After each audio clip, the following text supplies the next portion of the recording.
Good morning, it's October 22nd. This is To My Liberal Friends.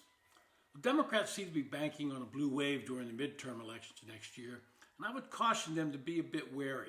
I've heard Republicans predict red waves, only to see them disappear when the votes are finally counted. And I say this because Democrats have been counting on younger voters for years to be in their column, and there are some signs out there that they may be counting their chickens before they're hatched. In 2018, young people helped to power Democratic majorities by turning out in historic numbers. But in 2024, their constituency of the Democratic Party veered to the right.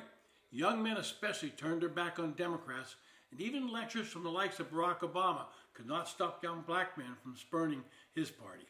Recently, there was a focus group held in Pennsylvania's Lehigh Valley. This is a swing area, and both parties will spend a great deal of money here during an election. What was surprising was that unprompted, several of the groups said they're either Republican or consider themselves independents. None of them identified as being Democrats, even those that held progressive views. And if you look at the group, you see some disturbing problems for Democrats. This panel of 18 to 25-year-olds was asked if they were paying attention to the statewide judicial races this year and the congressional elections in 2026. Many indicated they were not. Here are some of the responses these young people gave. Quote, "I'm pretty out of touch," said Isabella, a 20-year-old independent. "I personally don't remember learning much about going out and voting for these specific elections, only the presidential election." Another one said, "There's a huge wave of our generation who does not go out and vote in local elections." And that was from a 23-year-old woman who identifies as a Democrat. Michaela, a 20-year-old Democrat, said, quote, "Both Biden and Trump had upset voters by breaking campaign promises." Two of the three responding identified as Democrats, as I said, but they don't seem to be excited about the midterm elections. Last Thursday was another focus group facilitated by Keep Our Republic, a nonpartisan group that's focused on restoring Americans' trust in our elections.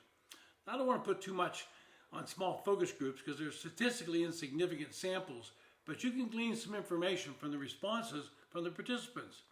In this group, 7 of the participants had identified themselves as Democrats when registering for the group, 6 were independents, and 4 identified themselves Republican.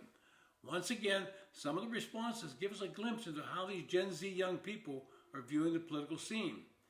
Many of them at the event said they were extremely worried about political violence and expected it to increase. Several said they felt freedom of speech was constrained and expressed concerns about not being able to express their own views without being censored in some form. A 22-year-old Republican said people should be allowed to question the elections. He said, "I don't believe the 2020 election was stolen personally, but you should be allowed to ask the question. It's your First Amendment right."